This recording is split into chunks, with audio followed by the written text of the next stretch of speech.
all of us seem to be present. Thank you very much for being here with us for the second day of our spring school, the second day on site.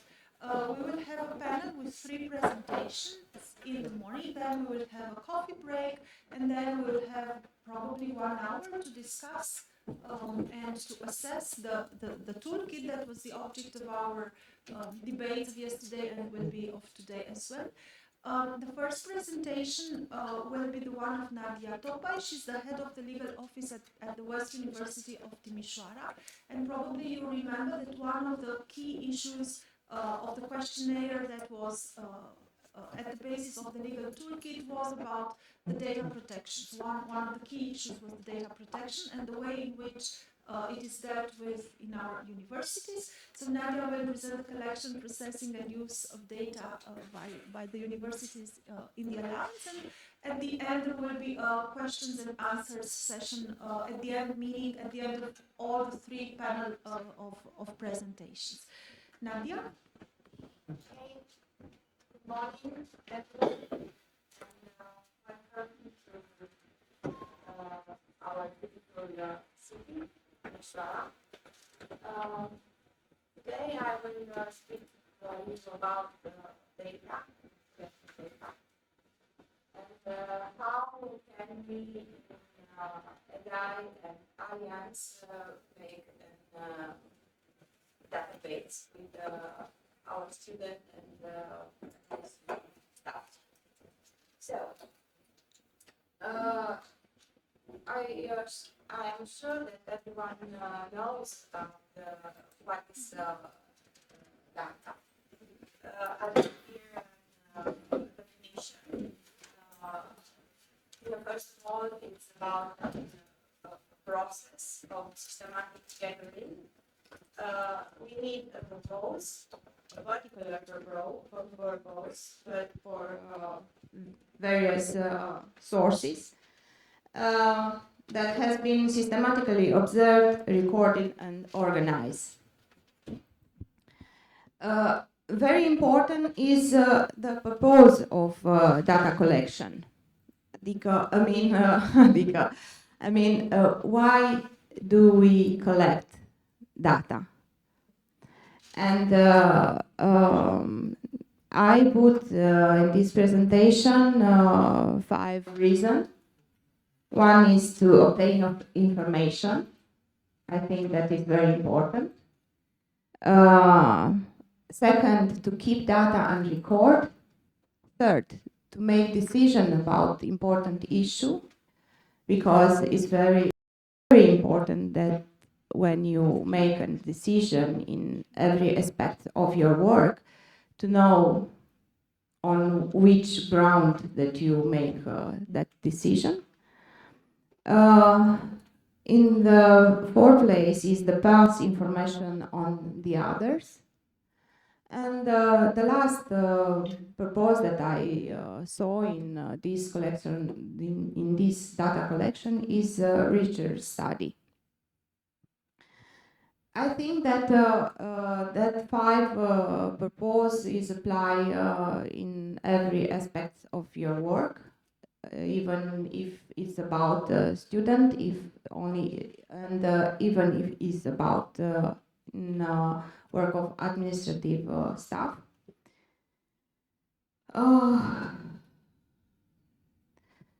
Factors to be considered before collecting data.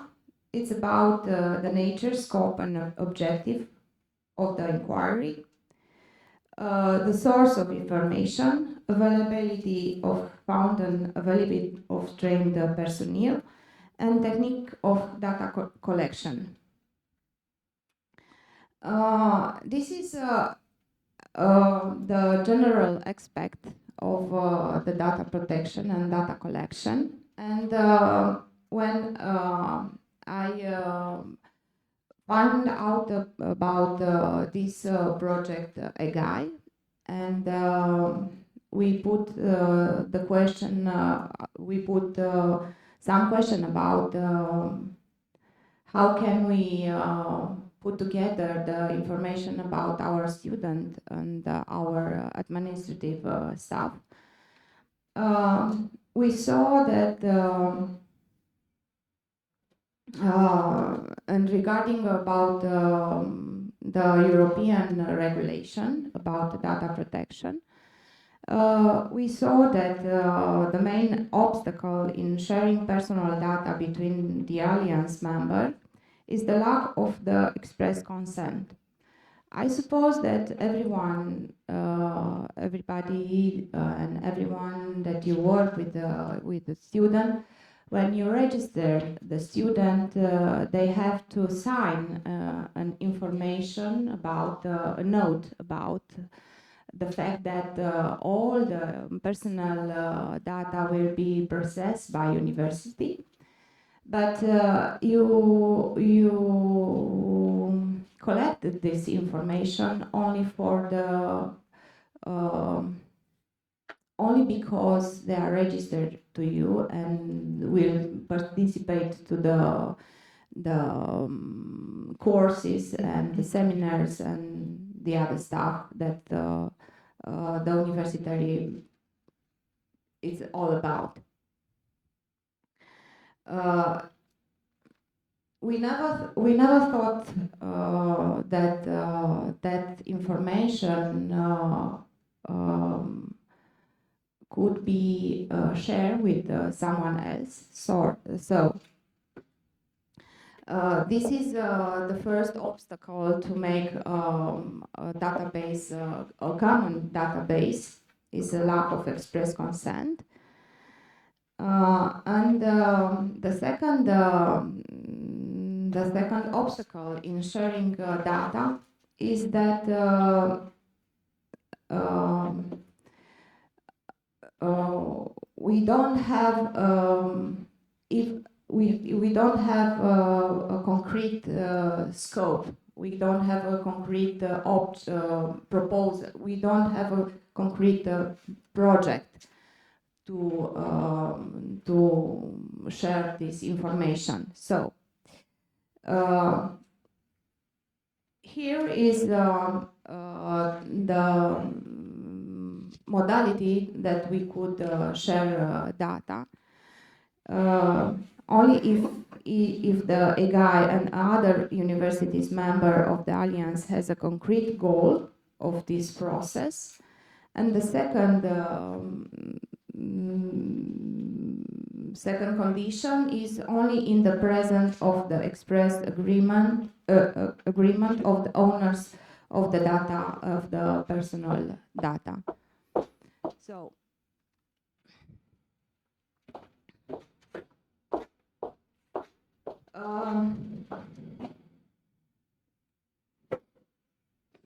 I think that it's very important for us to know that personal data is a very sensible subject in every aspect of our life. And in our activity and my activity, I have many requests in the last year or so that our student and even our staff requires that the information, personal information, to be erased from our bases. And we have a DPO, a personal specialized with this activity.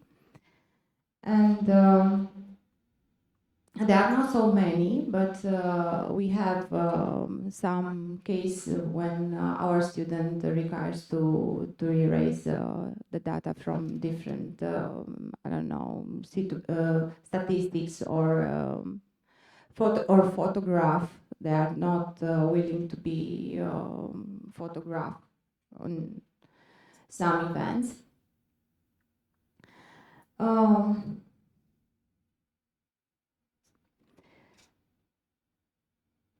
Bottom of line, we do consider that the existence of the common database held by the EGAI with all the students is useful. And the problem that can occur in creating this database regard the security measures that must be adopted for non-alteration and unauthorization process of this information on the one side, and the distinct character of this date from one state to another, and the legal regime on the other hand. This is a few information about this problem. Thank you very much, and please excuse my lack of my English. I have I'm nervous, a little bit nervous, but I hope that I will be. I was in some point concrete, and this is the problem of database, and the personal data that we collect will be, I'm sure that will be discussed in further meeting that we're going to have. Thank you.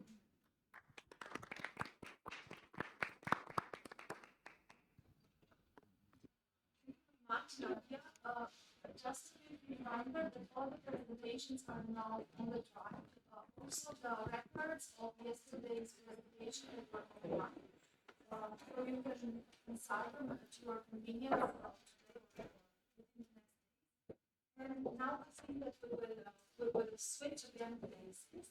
And we will have a presentation of Angachina.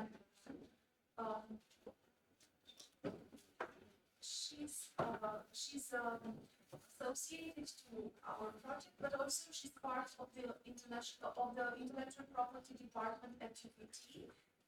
That is a department that is really established, as far as I know. Maybe Anna will tell us a little bit about it, but the main idea is that it deals with the transfer of intellectual property, so we consider them to be a very good asset to our project, especially that we have some questions about the intellectual property contract transfers in the questionnaire that is in the legal documents.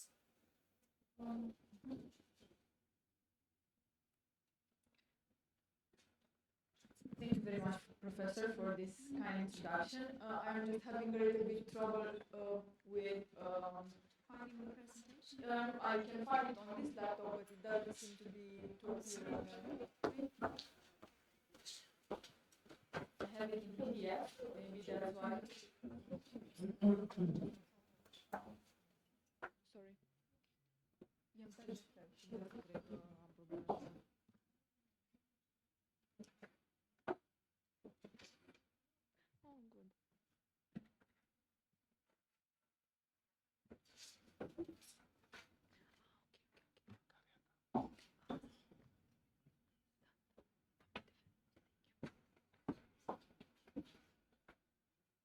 Oh, good.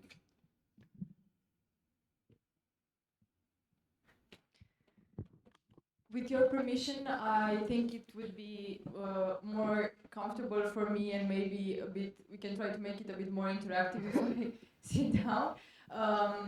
The title of this discussion will be Exploring Intellectual Property Within University Alliances. Initially, I was focusing specifically on EIGs. However, I found that it would be extremely interesting to be able to have a more general overview of how university alliances can impact the protection, management, and valorization of intellectual property stemming from universities, members of these alliances. As Professor Bercha said earlier, I have a dual perspective on university alliances such as UNITA. Specifically, I am a PhD candidate in co-tutel with the University of Turin. which allowed me to experience firsthand what benefits such as an alliance offers to students of the member universities. And also, I am currently in the position of IP specialist for the Center of Innovation and Technology Transfer here at the West University of Timișoara. The center is indeed newly founded. It is intrinsically connected to the Department of Research, Development and Innovation, and also with the Institute for Advanced Environmental Research Studies. We are dealing with the valorization and commercialization of research results, citizen science, and accessible dissemination of research results from our scientists and academics. So that is my perspective on this particular subject.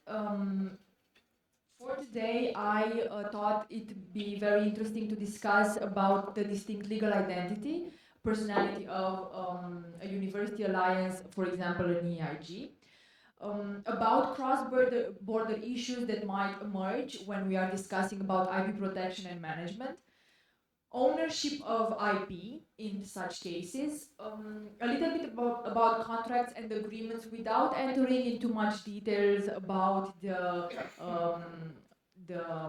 form in which contracts should be concluded between members or between the entity, the bigger entity and its partners. And of course, management and enforcement of IPRs, which is probably the most important aspect to consider when discussing about intellectual property strategies and how to manage intellectual property assets. As I mentioned, the first topic seems to be naturally discussing about the distinct legal personality of a university alliance such as an EIG, for example, because there are several issues that emerge. For example, the IP ownership and management of intellectual property rights.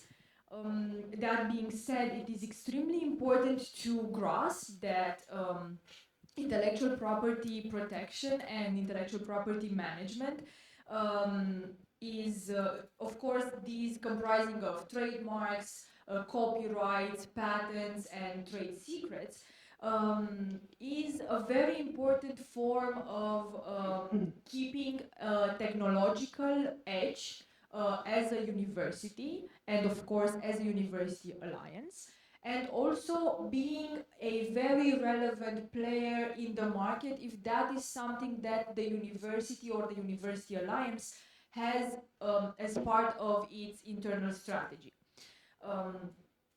It is very important to understand that these types of IP strategies, that the IP strategies that the university alliances choose to adopt will shape the way in which the university will come across as a stakeholder in the innovation ecosystem, be it national, European, or international. That is why I think that understanding the way in which intellectual property is acquired and managed at the level of each member university, and then how this intellectual property is managed by the university alliance, is extremely relevant in this particular context of innovation and technology transfer, but also the valorization for each member university in particular. Because this distinct legal personality is a distinctive feature for a university alliance such as an EIG, for example, it means that members of the EIG remain entitled to their legal identities, while the EIG itself can enter into contracts, have property, and incur liabilities. That being said, it can also have the capacity of protecting its own intellectual property rights in the case that it has them. In order for a university alliance to have these types of rights, the member states, the member universities should have a very clear overview of how these intellectual property rights are licensed and transferred to the University Alliance. Here we are discussing about the possibility of concluding licensing agreements, of sharing intellectual property between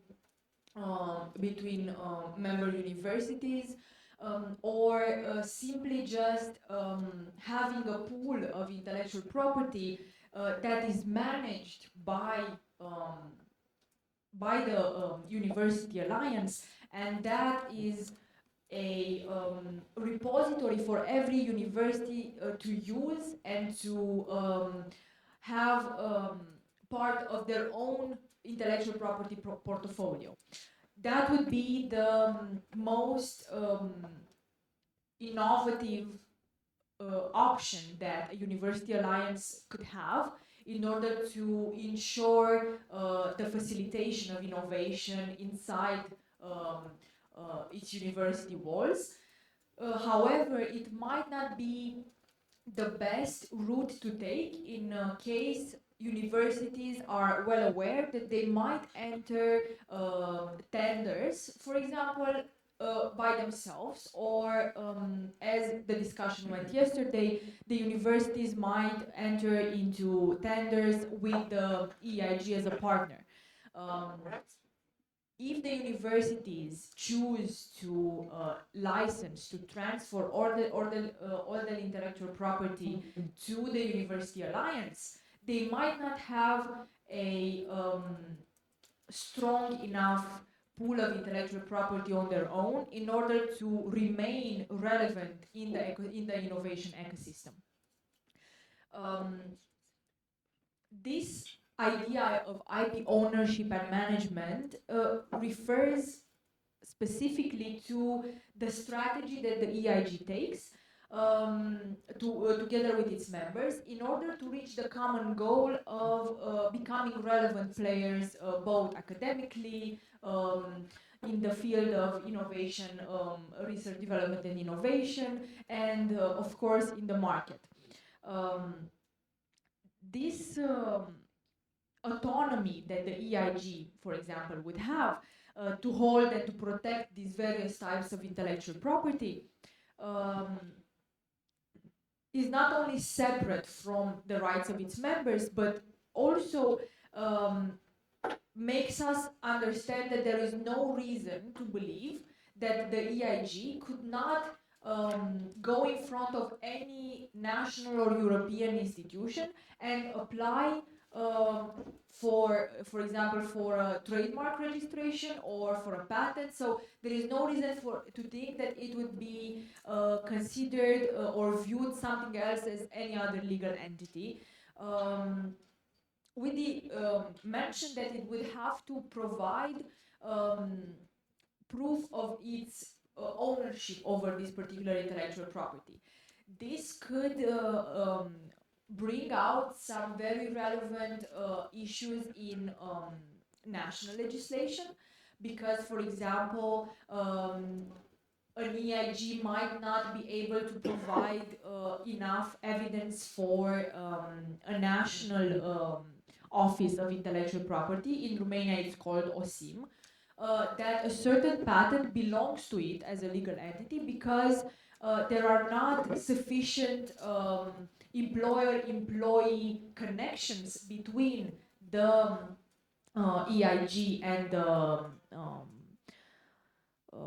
the researcher that invented, the inventor of the patent, to apply the national legislation that would allow these patents to be registered by a legal entity. So I know that the same goes for legislation in France, for example, where employees must have a clear, distinct, inventive mission in their contracts in order for the employer to be able to patent as a legal entity the invention that the researchers have made using company infrastructure, knowledge, know-how, or even just on company time, and so on. moving on to the enforcement and dispute resolution for intellectual property, of course, it is obvious that a university alliance such as an EIG can take legal action to protect its intellectual property assets and interests. And in that sense, it would not need any other member to initiate separate proceedings, for example. And this could be a more efficient approach if that is the strategy that the University Alliance chooses to adopt, because it is a more centralized one and it might be more adequate in the means of funds, of human resources acquired in order to protect the IP assets, and also the general overview that might be more clear and more coherent for a legal entity such as an EIG, rather than having each particular member university protect its own assets for the greater good of the university alliance. There are, of course, a number of cross-border issues related to IPR protection, such as IPR challenges, the complexity of IP protection, and cross-border considerations. I will try to be mindful of your time and the time that we have, so I will not get into very much detail in regard to this because you will have the presentation. However, I feel it important to mention that because intellectual property rights are protected through a combination of European Union legislation and multiple national legislation, national laws, it is very important to note the general framework under which the University Alliance's IP is protected under. And it is important to have a completely coherent and adequate overview of how the EU protects intellectual property rights. For example, there is a unified system for trademark protection. There is also a unified system for registered design protection. But when it comes to patents, for example, you can apply for a European patent, but once it is admitted, it will become a bundle of national patents. That would mean that the EIG would have to have a very clear understanding of the relevant markets in order to choose these particular markets to have patent protection for that specific invention. That being said, it is again evidence as good strategy to have intellectual property transferred from the member universities to the University Alliance, because it is clearly easier for an entity, for a collaborative and multinational entity to have a clearer overview of what the relevant markets are, who are the relevant stakeholders, and how what will be the best course of action in choosing to protect this type of intellectual property. Of course, these perspectives can swiftly change because this is a volatile subject. The EU legislator is continuously adding and subtracting notions of IP from the regulations. Of course, the technological advancements of this era make it necessary for us to be more swift in our protection of intellectual property. So this it might be a good idea to consider that soon enough every type of protection of intellectual property will be unified at the level of the European Union. In regard to IPR ownership, it is important to note that the allocation of intellectual property rights in a university alliance is bound by the will of its members. This is probably something that we can all intuitively agree on, based on also on the previous discussions, because of course the member universities are the ones who decide whether or not the IP is transferred, how the IP is used, and what the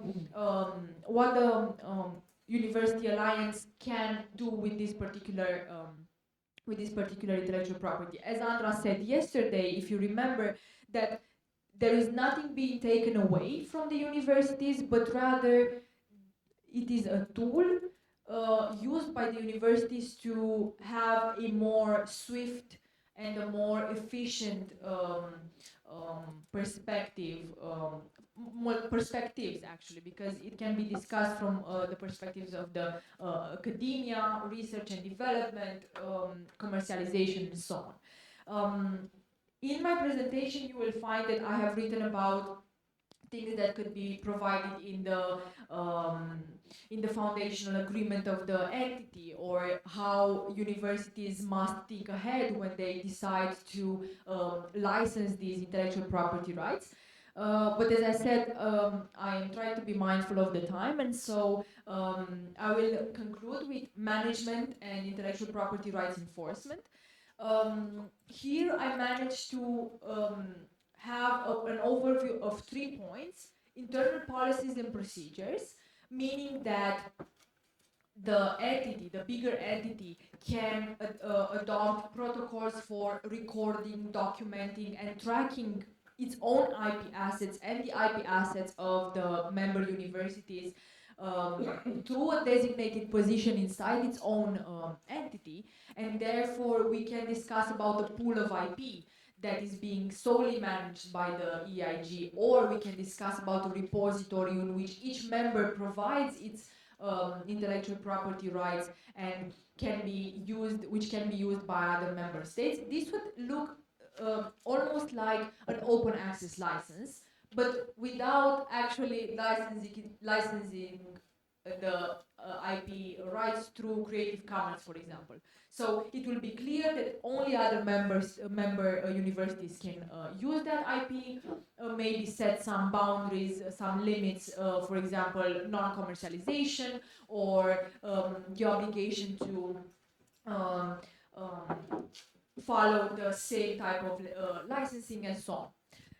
In regard to mechanisms for resolving disputes, once again, this is evidence that having IP managed by a bigger entity would be easier to adopt arbitration, mediation, or other alternative dispute resolution methods in order to address conflicts both between members, but also between members and third parties, or between the entire entity and third parties. And in regard to a collaborative IP management platforms, I already had the opportunity to mention this IP this pool of IP, which would only help in streamlining this tracking of IP, which might not seem as important, but I can assure you that without a clear view of the portfolio that an entity has on its intellectual property assets, it is basically impossible for you to have a coherent IP strategy, because you are unaware of your place in the market or your relevance in the innovation ecosystem, which, if it is not now, it will be very soon a priority for most universities, that's for sure. And whether or not we agree to the importance of technology transfer, it will become one of the focuses for most universities, especially universities who have a more technological perspective, more technological fields for both students and researchers, because it will be extremely necessary for universities to remain relevant, and the only way to do that would be to commercialize their research results. To conclude, I leave you with this, the fact that the success of cross-border ventures such as university alliances, EIGs, rely on the strategic management of IP enabled by their unique legal structure. Addressing issues such as shared ownership and technology transfer, university alliances must adapt to evolving regulations and market dynamics, positioning themselves as catalysts for innovation in the dynamic European business landscape. Thank you so much.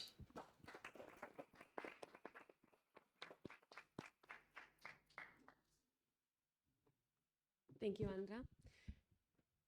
And we continue with the last presentation for today. On last but not least, for sure, it's a presentation by Louis-Marie Chauvel, who is a postdoctoral researcher with the University Savoie-Mont-Blanc, and who will be discussing one of the results, let's say, of the research that was conducted as part of this project, specifically the proposal for a new legal status for European university alliances. Louis-Marie, thank you for being here, and you have the floor. Thank you very much, Professor Doroga. I want also to thank Professor Berchin and Professor Nikolic for the organization of this spring school and for giving me the possibility to present the proposals for new legal status for European university alliances. I will try not to be too long, not to keep you from coffee for too long. So a little bit of context. Since the inception of the idea of European university alliances, 50 of them have been created and have functioned thanks to a funding and several funding calls from the European Union.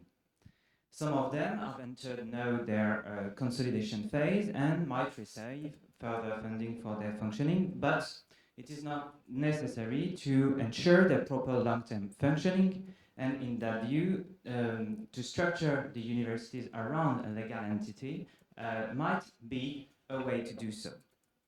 And several alliances have already made this choice using either national instruments or European instruments, as we have discussed yesterday with the IEG, the EGTC. But as we have seen, a specific European status appears as a more suitable way to further develop the European university alliances and ensure their long-term functioning.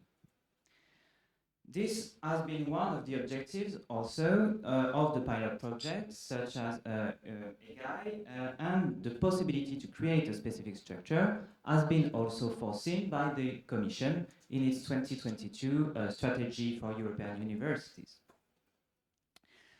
Thus, what can be a new legal status for European university alliances? This is what I propose to explore now. I'm not proposing a single and self-standing proposal, but some proposals for what can be the features of such legal status. To present these proposals, it is necessary to proceed in two steps. It's a very French way of doing things when it's come too long. In two steps, first, we must explore the way towards a new regulation before, in a second time, propose its content. To propose a new legal status for EU at EU level requires to identify the proper path towards a regulation. And an essential preliminary step and question is to analyze the EU's competence to adopt such a status. And afterwards, it will be possible in the second time to present the method that has been used to make the different proposals for a new legal status. When it comes to the EU's competence, it is useful to recall that the EU is an international organization and as such is submitted to the principle of conference. What does it mean? It means that each act of the EU and its extent must be based on a legal basis, or in some cases, several ones, and thus some circumstances that we could explore during the discussion. So is the EU competent to adopt a legal status? There are two main avenues that could be explored. The first would be to rely on a triple legal basis that would be based on Article 165, that is the competence for education, 166, that is the competence for vocational training, but that is also in many ways a competence of higher education, and 187 and 188, that is the competence for research.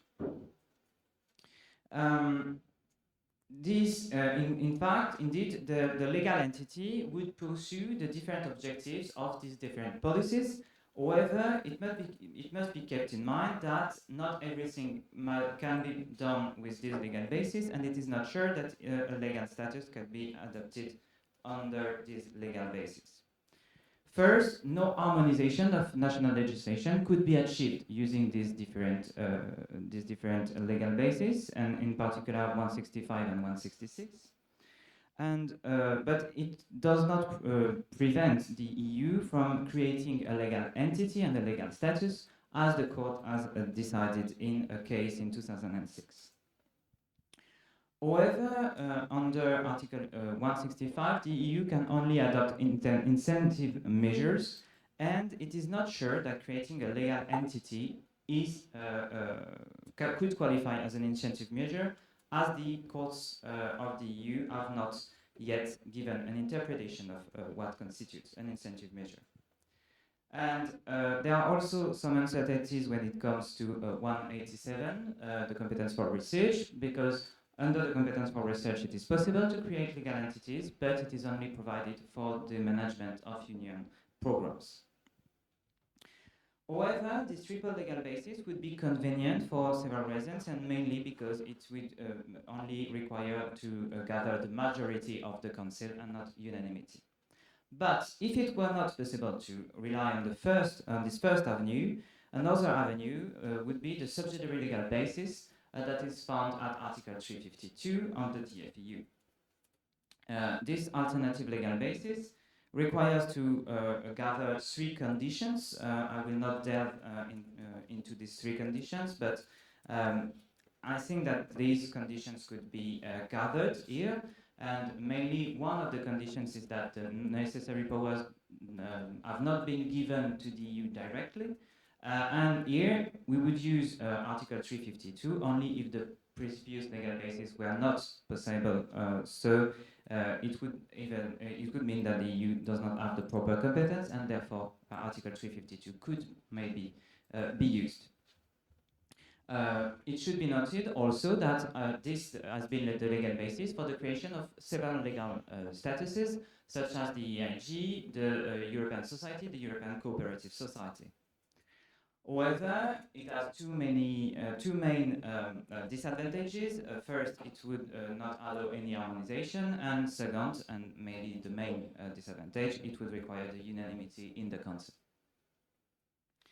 We might therefore believe, in conclusion, that the EU is competent to create a legal status for European university alliances, but only as long as no harmonization is involved. What does it mean? It would mean, for example, that it's not possible to align the national legislations in order to grant the possibility to European universities to grant diplomas, or to harmonize the tax or property status of European university alliances. Once we have cleared the question of the competence of the EU, it appears that to draft the elements of a legal status for European university alliances, several questions have emerged about the method that should be followed. It requires to consider first what are the objectives for the creation of a legal status, and second, what are the existing legal status and what are their limitations in order to propose solutions to overcome these limitations. When it comes to the purpose, it can be found in the strategy, the Commission strategy for European universities, in a communication from 2022, and we can find that European university alliances have two main objectives. First, short-term objectives and longer-term objectives. They are highlighted in red on the slides. Short-term objectives are to mutualize strength, make common strategic decisions, act together with a legal personality, facilitate pooling together resources, activities, and data. And on the longer term, you see that it should be possible with the European University Alliances to share capacities, exchange staff, and implement also joint programs with the aim to award joint degrees at the level of the alliance. Therefore, from these objectives, it appears that the legal status proposed must be adaptive, and this for two reasons. First, because it must allow inter-university in the short term, but also in the long run, and therefore it should be easily adapted for more intensive comparison, such as the possibility, for example, to award degrees in the longer term. And second, European University Alliances are part of an experimental bottom-up project by the European Union, and the regulation must not create a one-size-fits-all status for European University Alliances, but must be adaptive to adapt to the will of the different university alliances. This was the first step of the methods, but also to draft such status, it has been necessary to explore what are the current legal statuses available, to know what can be done and what are their limitations, and how a new legal status might overcome these limitations and difficulties. The two main tools that have been explored are the EIG and the EGTC, as have been already discussed yesterday. So the EIG has the main advantage of being easily created and to allow to conduct some activities. But as recalled yesterday by Florian Gaillard, one of its main limitations is that it's only possible to be, it can only be used for ancillary economic activities.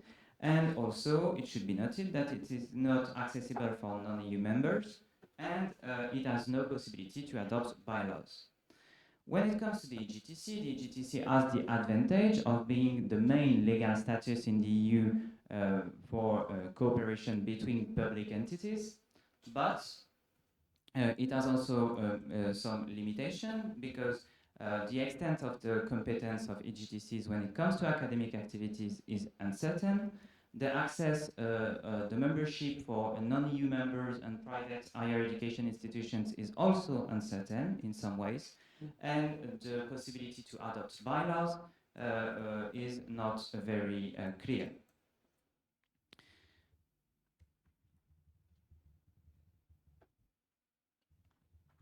From the study, therefore, of both the purposes of alliances and from the current tools available, it has been possible to draft some proposals for a new legal status. Proposal from a new legal status that could be implemented in two ways, either with a self-standing regulation, a specific regulation, or an adaptations, amendments to the current regulations. I will therefore present the content of what could be a new regulation or a new legal status.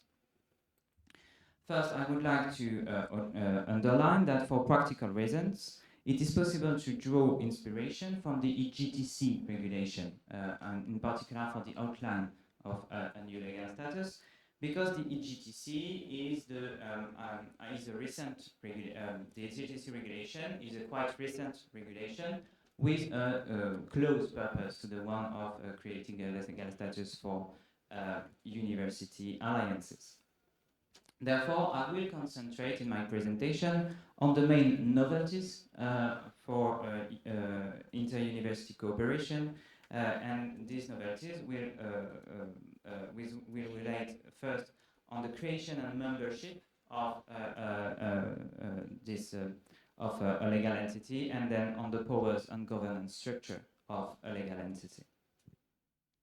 About the creation and membership, one of the key, it should be recalled that one of the key difficulties with the EGTC is its cumbersome creation process, and that therefore a new legal status for university should have an easier creation process than the one existing for EGTCs. This could be achieved in different ways. The first possibility would be to use the same creation process as for EIGs, that is, which means that a simple declaration should be necessary, might be necessary to create a legal entity. However, we might think that the involvement of public persons, that are the universities, and the possibility to delegate some of their competencies might require the involvement of national ministries in the creation process. However, this could be done without an authorization process, but a notification process submitted to a possibility of opposition in a short, for limited reasons and during a short period of time by the member states. Moreover, to allow more adaptability, not every modification of the Convention on Statuses should be submitted to a new authorization by the member states. It might be limited, for example, to the modification that would delegate new competencies or give new competencies to the legal entity. Moreover, it would be possible to use the convention that allows the creation of a legal entity for academic purposes, for example, in including rules for the mutual recognition of diplomas and credits among the member universities. When it comes to the membership, the EIG and the EGTC have both limitations when it comes to the membership for academic purposes. The EIG, as we have recalled yesterday, is closed for non-EU members, and the EGTC only and in the for the GTC, only private persons managing a service of general economic interest can be members, and this might exclude private higher education institutions, which might be a problem in some member states where private higher education institutions are numerous and are important actors in the realm of higher education. Therefore, the membership should be open to public or private entities interested or exercising teaching, research, or innovation activities, and associations of such bodies. Moreover, as long as it consists of at least 2 members from the European Union, the status should allow the membership of non-EU members without limitation to the countries bordering the member states in which member universities are located. And therefore, in addition to the rules for membership and creation of alliances, a new legal status should provide for powers and a governance structure specifically crafted for academic cooperation. And this will be the last part of my presentation. So when it comes to academic cooperation, it should be recalled, have several specificities that require for legal status to adapt the powers, but also the governance structure of a specific legal entity. Indeed, the purpose of academic cooperation is not really covered by economic activities or territorial economic and social cooperation, which are the respective competencies of the EIG and the EGTC. Therefore, it could be suggested to broaden the general powers with the objective of facilitating and promoting inter-university cooperation with the with the aim of strengthening academic, teaching, and research cooperation as provided for Article 165 and 179 TFE. To strengthen this general objective, the powers of an EGAI should also be adapted in 2 ways. First, by giving them by stating that it would not be enforceable because no harmonization can exist, but have an incentive to maybe for national law to be adapted to grant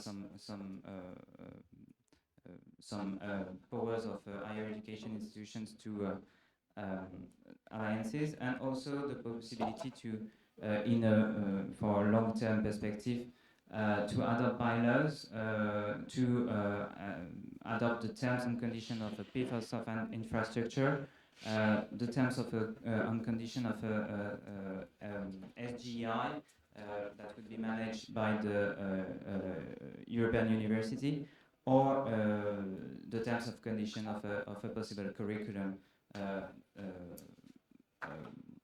managed by a university. Moreover, the specificity of academic cooperation should be taken into account in the governance structure. For adaptability purposes, the governance structure might mimic the one of the GTC because it gives a lot of leeway to the members to create for adapting the governance structure. However, it should be added following the Council recommendation of the 5th of April 2022, that when establishing the organs, the members of an EGAI shall involve learners, academics, researchers, and staff, and take into account the existing democratic elements of academic self-governance. Lastly, it should be added that a reference to the respect of academic freedom as provided for at Article 13 of the Charter of Fundamental Rights. These are some of the proposals, elements that could be a basis for reflection for a new legal form. However, without the possibility to harmonization, the creation of a legal structure would not answer all the questions stemming from the creation of European university alliances.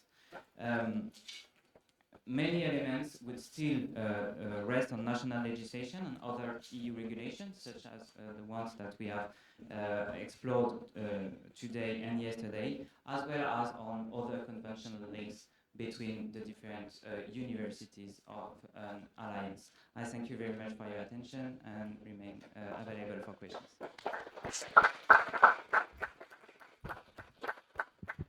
Thank you very much, Louis-Marie. And since we have a bit of time to discuss potential questions or comments, especially that different topics have been touched upon. So we've heard first on the questions, the issues on data protection, which I'm sure many of the universities face and common challenges with those. As well as a presentation on intellectual property rights and the types of mechanisms that the legal entity of an alliance could use in order to make the best of the available legislation in this field. And of course, the discussion on the model for a future legal entity and the legal status that would be regulated under EU law. So diverse presentations, but I think all very relevant. And I invite you to bring up your comments, your questions in any of these. Perhaps you need a bit more time to think, but at the same time, the idea is to try to exchange views as much as possible. We actually, I know you're probably thinking about coffee and a bit of a break now, and we will have that. And afterwards, we invite you to participate in a more lively discussion, because we've heard presentations throughout the days, both on site and online. But we also want to have a sort of a roundtable discussion. I mean, the table is not round, and we won't all fit around it. But in the room, the idea is to have a discussion on the points that have been made during the days of the spring school, and also on the elements of the toolkit, which I know many of you have already gone through, and you gave us a bit of feedback on that. So perhaps we can already bring up some of those points. If not, the coffee is already. You want to? No. Yes, go ahead. Yeah, just have questions for teaching purposes and the possibility to share, for example, a presentation or teaching material in the EGAI is possible to have generally for I'm just gonna use this because I'm not sure I can speak loud enough. So thank you so much for your question. I think that exchanging teaching materials is challenging even now without an EIG because most academics don't take into account the need to protect their copyrights. Of course, whatever strategy the EIG would take, it would be copyright would be the easiest to exchange between the member universities because it's just a matter of how the university decides to protect it through I don't know maybe just the reservation of rights for the specific copyright or to take some copyright infringement action, but that's extreme and usually not very seen in university IP strategies, stuff like that. But I think that yeah, it would be easiest to exchange between member universities. I keep on saying member states. I've done Too much EU too law. much EU law. Member universities, but it also fits very well with the idea of IP repository. You know, because that would be easiest to place there. Universities just come, put any type of copyright. Like teaching materials in that repository which is built on modules or stuff like that, and just every other member can use it. They have to give due regard to the person who created it, but otherwise it's free to use by the alliance. Thank you. Maybe this has functioned as an icebreaker. Maybe there are other questions on this. I have a question. Oh, there we go. One question. In UNITA, do you have something like a UNITA box, like a platform with all the documents, all the meetings, reports? We have a drive. for Okay. that. Data cloud, Data. no? We It's a sell cloud. our drives. Okay, because for example, we have this box, and we have all all documents and everything. What about the copyright for this time? It's a general copyright, or if I don't know if a teacher upload something there, it's Usually we do not upload teaching materials or not things like really, that, but let's say it's the- just not so many presentations Okay. either. It's just for the daily. Maybe Emanuela can also speak in this respect. It's just that we have a general schedule of all the Okay. meetings, as you have said. Then there are the reports or of the various work packages. it's just internal. Yes, And that's the point. It's also internal. It doesn't circulate outside. Yes. Yes. And for students, there is something similar, like a For ball, students, or not yet. From what we know, we know that there's a virtual campus that's being worked on, Okay. and that is quite advanced. But at this point, all the universities in the alliance operate on their own platforms. So we have a Moodle platform, and each other university has a different platform that they use normally. Also, if I could just have one mention, even if it were teaching material being posted on the drive, the copyright would still be with its creator. Yeah, I mean, it doesn't really, it's not intrinsic that once you post something on a drive or something like that, or make it public, you choose not to have copyright on it anymore. So that's not really the case. It should be more explicit if the shared IP is wanted between the members. I have a question about best practices in open education and open access to the data. If there are any. Yes. Oh, I can speak louder. I'm just wondering about if there are any best practices about open data and open access to these slides or others right now within the alliance or open access to the open data links to mobilities or links to educational? If there are or if not, I'm not saying that we should, I'm just asking if it is something that is happening right now Nadia, do you want to take in terms of copyrights and so on.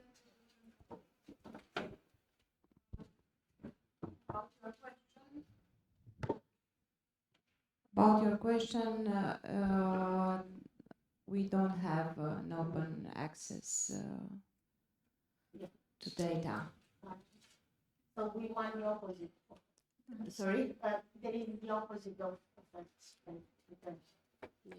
Yes. And I think at this stage, in any case, it's the same as with the platforms. Each university manages their policy concerning open access publications or other types of data they provide, but it's not managed at this stage by the Alliance. I'm not sure if on this if there are any steps to be taken. I know about the virtual campus, but I don't know about other type of data that would be maybe. I know from Vlad that in the process of making the virtual campus, also they have the question about the personal data of the student, and they arrived the same conclusion that they need to ask every student to take the agree, of sharing the personal data in the virtual campus. And are any developments for blockchain technology? And No, I think you're not there yet. At this stage, not. I'm just curious because I know some universities are already advancing that kind of solution. So I was just wondering if you already have not that we are aware of, yes. But yes, I can say that because students like to be okay. Yeah, the student we will see with the virtual campus, but for publications, for articles, etc. It is advised that every professor, every researcher publishes in open access, but just like it is in Europe, because we had a lot of discussion about this, etc. And put also in our previous project the advice to publish in open access. This is I know okay, that and everyone Europe should do. I'm just stating the facts. Anyway, there is a group in when I come back, I can just write that was working in the previous project about this aspect. And if you want, I will try then to if they advanced or not. I really don't know at this moment. There was a small working group about this open access question. Okay. Right now, I don't know what they did or not at the end. Actually, I'm a member of the open access team of the University. Yeah,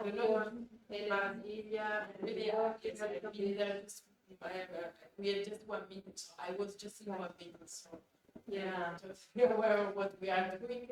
But as we are a member of something called the Koala, which I don't know exactly what it is because I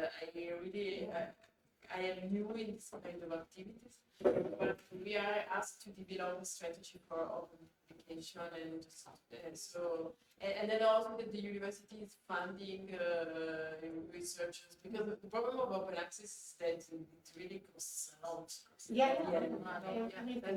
So we are trying to develop a strategy in order to support researchers to get published in open access, but I think it's kind of something that we are working on. It's not enough developed, and I don't know if it is at the level of advance. Yeah, that was, as you were saying, a small group working on it because we asked one of our colleagues that she's an expert on open access exactly about it. And then I also don't know if they met again or just once or whatever. But as I said, I will ask and then maybe I can try to and see, and then they can share the information. At the Of general course, level, but it's because very you see important. what's happening around, right? Like we have the open Of course. data, open science, Yeah, open yeah, government yeah. movement, and then we have the other type of solutions, and maybe the solutions could be somehow presented and found based on those specific issues and needs of the students and also the teachers and the universities at large and many competing needs.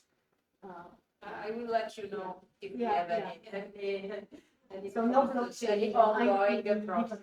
Okay. Yes, there was one more question. Yours. Yeah, okay. Concerning Educ Alliance, so the alliance I belong to, I'm in charge of the IP as part also as research on the legal statute implementation. And in the alliance that we nearly don't have any issue about a patent because we are in a soft mainly world. But in the field of copyright, we have different findings, and it's extremely not satisfactory. And if I understood well from the presentation 3 weeks ago in Brussels by Tina Delva, was that there is no legal entity that clear the IP issue. There is no magic stick on this point. Two points. First, concerning the copyright, if I understood well, there is no harmonization, and in national regulation is different from each other. So this is something that we also experienced and that we are trying to dig into our alliance. We have 7 countries around Europe, even Norway, which is not new, but it's still a full member in our alliance. And each country has to clarify its strategy. In addition to that, we have modules, common modules, and a common platform with training and research on the one hand, but mainly training and philosophy. And on that, we face regularly the issue of copyright. For instance, a professor that shared his course on the platform. First, he has some kind of clearance on copyright issue in his own country for his own university, and then there comes also the matter of using a module that is developed within the alliance, which is another issue. I have no answer right now, no best practice, but this is the question that we are quite right now checking. Another issue is also, for instance, a professor that uses someone else's knowledge and copyright within his own course. This is an additional issue in the sharing to the member universities. And just to come back to open access, there are best practices already in place with Creative Commons. This is a very common and very wide accepted structure and way of presenting your copyright on a structured way. And so in quite many documents that are shared within the alliance or the members of the alliance, we try to put the Creative Commons strategy and highlight on that so that it's clearly stated what is requested from the user. And last but not least, to answer about pure open access strategy. You have the real methodology that declares how you can produce your courses as a professor to enable common sharing of knowledge. This is called REAL, R-E-L-E methodology. The problem is if you go to that, you transfer your copyright somehow to the open access, and quite many or even most of the professors refuse this transfer of copyright to the open knowledge strategy. This is still growing in this field of open access, but it's still quite many blocks. So, Yeah, no, that's great. I think that for Creative Commons, the Gray literature it's a good, and the repositories for Gray, or using Gray literature as the body of knowledge or knowledge creation processes. That's one of the solutions that I've seen that's being practiced in Canada, for example. But I wasn't aware of how some of the issues that exist here within the ecosystem of the higher educations are kind of streamlined towards more specific solutions based on the specific challenges that you have. I hope that is clear. I can restate it. But I think, Thank you. All right, then I guess we can take a short break. I mean, relatively short break, a coffee break, as needed, and come back refreshed with more points to discuss. Thank you so much.